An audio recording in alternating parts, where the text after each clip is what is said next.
Hi hello welcome back to my YouTube channel. ഇന്നത്തെ video എന്തിനെക്കുറിച്ചായിരിക്കുന്നു എന്നുള്ളത് നിങ്ങൾക്ക് തമ്മിലിൽ നിന്ന് തന്നെ ഏതാണ്ടൊരു ക്ലാരിറ്റിയൊക്കെ കിട്ടിയിട്ടുണ്ടാവും. കഴിഞ്ഞ 2 മാസത്തെ എൻ്റെ ഹാർഡ് വർക്കും ഡിറ്റർമിനേഷനും ഒക്കെയാണ് ഈ വീഡിയോ അപ്ലോഡ് ചെയ്യാൻ എനിക്കുണ്ടായിരുന്ന മോട്ടിവേഷൻ. ഈ കഥയ്ക്ക് ആക്ച്വലി ഒരു ഫ്ലാഷ് ബാക്ക് ഉണ്ട്. അതായത് ഒരു 6-7 മാസം മുമ്പ് അടിസ്ഥാനപരമായിട്ട് ഫുഡി ആയിരുന്നിട്ട് പോലും എൻ്റെ ലിസ്റ്റിൽ മന്തി എന്ന് പറഞ്ഞൊരു സാധനമേ ഉണ്ടായിരുന്നില്ല. കാരണം എന്തുകൊണ്ടോ എനിക്ക് മന്തിയെ ഇഷ്ടപ്പെടാൻ സാധിക്കുന്നുണ്ടായിരുന്നില്ല. പക്ഷെ ഒരുപാട് പേരുടെ റിവ്യൂസൊക്കെ കേട്ടിട്ട് ഞാനും ഒന്ന് ട്രൈ ചെയ്ത് നോക്കി. സത്യം പറയണമല്ലോ, ഇടിപെട്ട സാധനമായിരുന്നു. പിന്നീട് അങ്ങോട്ടുള്ള എൻ്റെ ജീവിതം മന്തികൾക്ക് വേണ്ടി മാത്രമുള്ളതായിരുന്നു. പക്ഷേ അതിൻ്റെ ഇടയിൽ കൂടെ ഒരു സൈലൻറ്റ് കില്ലറും എൻ്റെ ബോഡിയിൽ ഡെവലപ്പ് ആവുന്നുണ്ട് എന്നുള്ള കാര്യം ഞാൻ അറിഞ്ഞതേയില്ല. അങ്ങനെ 1 in 6 months ബ്ലഡ് ടെസ്റ്റ് എടുക്കുന്നൊരു പരിപാടി എനിക്കുണ്ട്. അപ്പോൾ 6 മാസം കഴിഞ്ഞിട്ടുള്ള ആ ടെസ്റ്റിൻ്റെ റിപ്പോർട്ട് വരുന്നു. അങ്ങനെ ഞാൻ അറിയുന്നു എൻ്റെ ഈ ശരീരത്തിനകത്തും കൊളസ്ട്രോൾ ഉണ്ടാകും എന്നുള്ള ഞെട്ടിക്കുന്ന വിവരം. പിന്നീട് അങ്ങോട്ട് വർക്കൗട്ടുകളുടെയും ഡയറ്റുകളുടെയും കാലമായിരുന്നു. പക്ഷേ അതിലും വലിയ ആത്മാർത്ഥതയൊന്നും കാണിക്കാതിരുന്നതുകൊണ്ട് തന്നെ 2 മാസം മുമ്പ് ഒരു ബ്ലഡ് ടെസ്റ്റ് എടുത്തപ്പോഴാണ് സംഗതി ആകെ വഷളാണ് എന്ന് ഞാൻ മനസ്സിലാക്കുന്നത്. ഇനിയും ഇവനെ വളരാൻ അനുവദിച്ചുകൂടാ. പിന്നീട് അങ്ങോട്ട് 100% ആത്മാർത്ഥതയോടെയുള്ള വർക്കൗട്ടും ഡയറ്റും ആയിരുന്നു. അതിൻ്റെ റിസൾട്ടാണ് ഇപ്പോൾ നിങ്ങൾ ഈ കാണുന്ന റിപ്പോർട്ട്. നിങ്ങളുടെ ഇടയിലും ഉണ്ടാവും ഒരുപാട് ഡയറ്റും വർക്കൗട്ടും ഒക്കെ ട്രൈ ചെയ്തിട്ടും ഇപ്പോഴും കൊളസ്ട്രോൾ കുറയാത്ത ആൾക്കാർ. ഇനി ശരീരത്തിൽ എക്സസ് കൊളസ്ട്രോൾ ഉണ്ടെന്ന് പോലും അറിയാത്ത ആൾക്കാരും ഒരുപാട് പേരുണ്ടാവും. അപ്പം നിങ്ങൾക്ക് വേണ്ടിയിട്ടാണ് ഈ വീഡിയോ. ഒരുപാട് ഫ്രൈഡ് ഫുഡ് ഐറ്റംസ് കട്ട് ചെയ്തുകൊണ്ടോ ചോറ് മാറ്റി ചപ്പാത്തി ആക്കിയതുകൊണ്ടോ നിങ്ങളുടെ കൊളസ്ട്രോൾ കുറയണമെന്നില്ല. ഓൾറെഡി ശരീരത്തിൽ ഡെപ്പോസിറ്റ് ആയിട്ടുള്ള കൊളസ്ട്രോൾ കുറയണമെങ്കിൽ വർക്കൗട്ട് ചെയ്താൽ മാത്രമേ മതിയാവൂ. പക്ഷേ സെൽഫായിട്ട് നമ്മൾ വർക്കൗട്ട് ചെയ്യുമ്പോൾ ഒരുപാട് മിസ്റ്റേക്സും നമ്മൾ വരുത്തും. അതിൻ്റെ റിസൾട്ട് എന്താണെന്ന് വെച്ചാൽ നമുക്ക് ന്യൂട്രീഷണൽ ഡെഫിഷ്യൻസീസ് വരും. അപ്പോൾ അതുകൊണ്ട് തന്നെ ഒരു ജിമ്മിൽ ജോയിൻ ചെയ്ത് ഒരു ട്രെയിനറിൻ്റെ സഹായത്തോടെ തന്നെ വർക്കൗട്ട് ചെയ്യുകയാണെന്നുണ്ടെങ്കിൽ ഈ പറഞ്ഞ പ്രശ്നങ്ങൾ ഒഴിക്കാൻ പറ്റും. പക്ഷേ എല്ലാവർക്കും ജിമ്മിൽ പോയി വർക്കൗട്ട് ചെയ്യാൻ ചിലപ്പോൾ സമയം ഉണ്ടായിന്ന് വരില്ല. അപ്പോൾ അങ്ങനെയുള്ളവർ ഒരു എക്സ്പേർട്ട് അഡ്വൈസ് എടുത്തിട്ട് വർക്കൗട്ട് ചെയ്യുന്നതായിരിക്കും ഏറ്റവും നല്ലത്. കൊളസ്ട്രോളിനെ കുറിച്ച് സംസാരിക്കുമ്പോൾ നമ്മളൊക്കെ ഏറ്റവും കൂടുതൽ ഉപയോഗിക്കുന്ന വാക്കുകളായിരിക്കും LDL, HDL എന്നൊക്കെ. ഈ LDLും HDLും നമ്മുടെ ശരീരത്തിലുള്ള ലിപ്പോപ്രോട്ടീൻസാണ്. LDL എന്ന് വെച്ചാൽ ലോ ഡെൻസിറ്റി ലിപ്പോപ്രോട്ടീനും HDL എന്ന് വെച്ചാൽ ഹൈ ഡെൻസിറ്റി ലിപ്പോപ്രോട്ടീൻസും. ഈ ലിപ്പോപ്രോട്ടീൻസ് ലിപ്പിഡിൻ്റെയും പ്രോട്ടീൻ്റെയും ഒരു കോമ്പിനേഷനാണ്. ഇവരാണ് നമ്മുടെ ശരീരത്തിലുള്ള കൊളസ്ട്രോളിനെ ബ്ലഡിലൂടെ അങ്ങോട്ടും ഇങ്ങോട്ടും എല്ലാം ട്രാവൽ ചെയ്യാനായിട്ട് സഹായിക്കുന്നത്. അപ്പോൾ ഈ HDL ചെയ്യുന്നത് എന്താണെന്ന് വെച്ച് കഴിഞ്ഞാൽ HDL നമ്മുടെ ശരീരത്തിലുള്ള എക്സസ് കൊളസ്ട്രോളിനെ ലിവറിൻ്റെ സഹായത്തോടെ ശരീരത്തിന് പുറത്തേക്ക് തള്ളാനായിട്ട് സഹായിക്കും. അതുകൊണ്ടാണ് HDLനെ നമ്മൾ ഗുഡ് കൊളസ്ട്രോൾ എന്ന് വിളിക്കുന്നത്. എന്നാൽ LDL എന്താ ചെയ്യുന്നതെന്ന് വെച്ച് കഴിഞ്ഞാൽ LDL നമ്മുടെ ശരീരത്തിൽ വന്ന് ഡെപ്പോസിറ്റ് ആകും. അങ്ങനെ ഡെപ്പോസിറ്റ് ആകുന്ന LDLാണ് പ്ലാക്ക് ഫോം ആകുന്നത്. ഈ പ്ലാക്ക് നമ്മുടെ ബ്ലഡ് വെസൽസിനകത്താണ് ഉണ്ടാകുന്നതെന്നുണ്ടെങ്കിൽ നമുക്ക് കാർഡിയാക് അറസ്റ്റും സ്ട്രോക്കും പോലെയുള്ള ഒരുപാട് കണ്ടീഷൻസ് വരാനുള്ള സാധ്യത ഉണ്ടാകും. LDLനെയും HDLനെയും പോലെ തന്നെ പ്രധാനപ്പെട്ട മറ്റൊന്നാണ് ട്രൈഗ്ലിസറൈഡ്സ്. ഈ ട്രൈഗ്ലിസറൈഡ്സും നമ്മുടെ ബോഡിയിലുള്ള ഫാറ്റാണ്. നമ്മൾ കഴിക്കുന്ന ഭക്ഷണത്തിൽ കൂടിയാണ് പ്രധാനമായിട്ടും നമ്മുടെ ബോഡിയിലെത്തുന്നത്.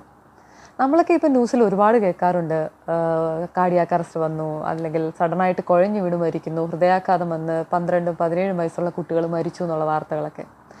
COVID-19 വൈറസിനെയും വാക്സിനേഷനും ഒക്കെ കുറ്റപ്പെടുത്തുന്ന ആളുകൾ എപ്പോഴെങ്കിലും അവരവരുടെ കൊളസ്ട്രോൾ ലെവൽ എത്രയാണെന്ന് ചെക്ക് ചെയ്തിട്ടുണ്ടാകും. നമ്മുടെ ബോഡിയിലുള്ള എക്സസ് ആയിട്ടുള്ള കൊളസ്ട്രോളും നമുക്ക് ഹാർട്ട് അറ്റാക്കും സ്ട്രോക്കും ഒക്കെ ഉണ്ടാകാനുള്ള കാരണങ്ങളാണ്. നമ്മുടെ ബോഡിയിൽ കൊളസ്ട്രോൾ കൂടാനുള്ള ഏറ്റവും പ്രധാനപ്പെട്ട കാരണങ്ങളിലൊന്ന് നമ്മൾ കഴിക്കുന്ന ഫുഡ് തന്നെയാണ്. ട്രാൻസ് ഫാറ്റും സാച്ചുറേറ്റഡ് ഫാറ്റും ഒക്കെ ഒരുപാട് അടങ്ങിയിട്ടുള്ള ഭക്ഷണമാണ് നമ്മൾ കഴിക്കുന്നത്. അതായത് processed meat, junk food, bake ചെയ്ത food items, fried food items, അതുപോലെ തന്നെ ഹൈഡ്രോജനേറ്റഡ് ഓയിൽസ് അടങ്ങിയിട്ടുള്ള ഭക്ഷണങ്ങൾ, ഇതൊക്കെ നമ്മുടെ ശരീരത്തിലേക്ക് ഒരുപാട് കൊളസ്ട്രോളിനെയാണ് കോൺട്രിബ്യൂട്ട് ചെയ്യുന്നത്. രണ്ടാമത്തേത് നമ്മുടെ സെഡൻറ്ററി ലൈഫ് സ്റ്റൈലാണ്. അതായത് പണ്ട് കാലത്തൊക്കെ ആളുകൾ ഒരുപാട് ശരീരം അല്ലെങ്കിൽ വർക്ക് ചെയ്യുമായിരുന്നു. അതുകൊണ്ട് തന്നെ അവർക്ക് ഈ പറഞ്ഞ കൊളസ്ട്രോൾ ഒന്നും ഉണ്ടായിരുന്നില്ല. പക്ഷേ നമ്മുടെ കാലത്ത് ആളുകൾ ശരീരം അനങ്ങിയിട്ടുള്ള വർക്കുകൾ ചെയ്യുന്നത് കുറവാണ്. അതും നമ്മുടെ ശരീരത്തിൽ കൊളസ്ട്രോൾ ഡെപ്പോസിറ്റ് ചെയ്യാനുള്ള ചാൻസ് കൂട്ടും. മൂന്നാമത്തേത് സ്മോക്കിംഗ് ആണ്. നമ്മുടെ സ്മോക്കിങ്ങും നമ്മുടെ ബോഡിയിലെ കൊളസ്ട്രോൾ ലെവൽ കൂട്ടാനുള്ള ഏറ്റവും പ്രധാനപ്പെട്ട കാരണങ്ങളിലൊന്നാണ്. ഇനി എൻ്റെ ബോഡിയിൽ എങ്ങനെ കൊളസ്ട്രോൾ ഞാൻ കൺട്രോൾ ചെയ്തു എന്നുള്ളത് പറഞ്ഞുതരാം. കാഴ്ചയിൽ അങ്ങനെ വലിയ വണ്ണമൊന്നും ഇല്ലാത്തതുകൊണ്ട് തന്നെ എൻ്റെ ബോഡിയിൽ കൊളസ്ട്രോൾ ഉണ്ടെന്ന് പറഞ്ഞിട്ട് സത്യത്തിൽ ആരും വിശ്വസിക്കുന്നുണ്ടായിരുന്നില്ല. എന്തിന്, ഈ ഞാൻ പോലും വിശ്വസിക്കുന്നുണ്ടായിരുന്നില്ല. കാരണം പണ്ട് തൊട്ടേ നമ്മുടെയൊക്കെ ഒരു ധാരണയാണല്ലോ, ഈ വണ്ണമുള്ള ആൾക്കാരുടെ ശരീരത്തിൽ മാത്രം ഉണ്ടാകുന്ന ഒരു സാധനമാണ് ഈ കൊളസ്ട്രോൾ എന്ന്. പക്ഷെ അങ്ങനെയൊന്നും അല്ല കേട്ടോ. ഈ കണ്ണി കാണുന്നതെല്ലാം കഴിച്ച് എങ്ങനെയെങ്കിലും ഒന്ന് വണ്ണം വെക്കണമെന്ന് വിചാരിക്കുന്ന ആൾക്കാർ ആരെങ്കിലും ഉണ്ടെങ്കിൽ നിങ്ങളും സൂക്ഷിച്ചോ. കാരണം ഈ കഴിക്കുന്ന സാധനങ്ങളും നിങ്ങൾക്ക് ചിലപ്പോൾ കൊളസ്ട്രോൾ ഉണ്ടാകാനുള്ള സാധ്യതയുണ്ട്. 6 മാസത്തിലൊരിക്കൽ ബ്ലഡ് ടെസ്റ്റ് ചെയ്യുന്നതുകൊണ്ട് മാത്രമാണ് എൻ്റെ ബോഡിയിൽ ഇങ്ങനെ ഒരു സൈലൻറ്റ് കില്ലർ ഉണ്ടെന്ന് ഞാൻ അറിയുന്നത്. നമ്മളൊക്കെ എത്ര രൂപയല്ലേ വെറുതെ വേസ്റ്റ് ആക്കുന്നത്? ഒരു 500 രൂപ കൊടുത്തൊരു ലിപ്പിഡ് പ്രൊഫൈൽ ചെയ്താൽ നമുക്ക് നമ്മുടെ ലൈഫ് സേവ് ചെയ്തൂടെ? വർഷത്തിലൊരിക്കൽ മതി 12 hours ഫാസ്റ്റിംഗ് എടുത്തൊരു ലിപ്പിഡ് പ്രൊഫൈൽ ചെയ്യുക.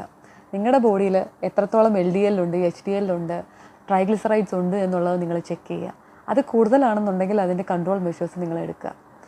ഞാൻ ഫോക്കസ് ചെയ്തത് മെയിൻലി എൻ്റെ ഡയറ്റിലും എക്സസൈസിലുമായിരുന്നു. ഡയറ്റിൽ ഞാൻ പ്രധാനമായിട്ട് ഇൻക്ലൂഡ് ചെയ്തിരുന്നത് നട്ട്സും മുട്ടയും അതുപോലെ തന്നെ അവോക്കാഡോയും. നമ്മുടെ ബോഡിയിൽ HDL കൊളസ്ട്രോൾ കൂടാൻ ഏറ്റവും നമ്മളെ ഹെൽപ്പ് ചെയ്യുന്ന ഒരു ഫ്രൂട്ടാണ് അവോക്കാഡോ. അതുപോലെ തന്നെ ഡാർക്ക് ചോക്ലേറ്റ്സ്, ഒരുപാട് വൈറ്റമിൻസും ഫൈബറും ഉള്ള ഫുഡ് ഐറ്റംസ് നിങ്ങൾ നിങ്ങളുടെ ഡയറ്റിൽ ഇൻക്ലൂഡ് ചെയ്യുക. അത് നിങ്ങളുടെ കൊളസ്ട്രോൾ ലെവൽ കുറയാനായിട്ട് നന്നായിട്ട് ഹെൽപ്പ് ചെയ്യും. പിന്നെ വർക്കൗട്ടാണ്. വർക്കൗട്ടിൻ്റെ കാര്യത്തിൽ നിങ്ങൾ യാതൊരു കോംപ്രമൈസും ചെയ്യാൻ പാടില്ല. കാരണം നമ്മുടെ വർക്കൗട്ട് മാത്രമേ നമ്മളെ കൊളസ്ട്രോൾ ലെവൽ കുറയാനായിട്ട് സഹായിക്കുള്ളൂ.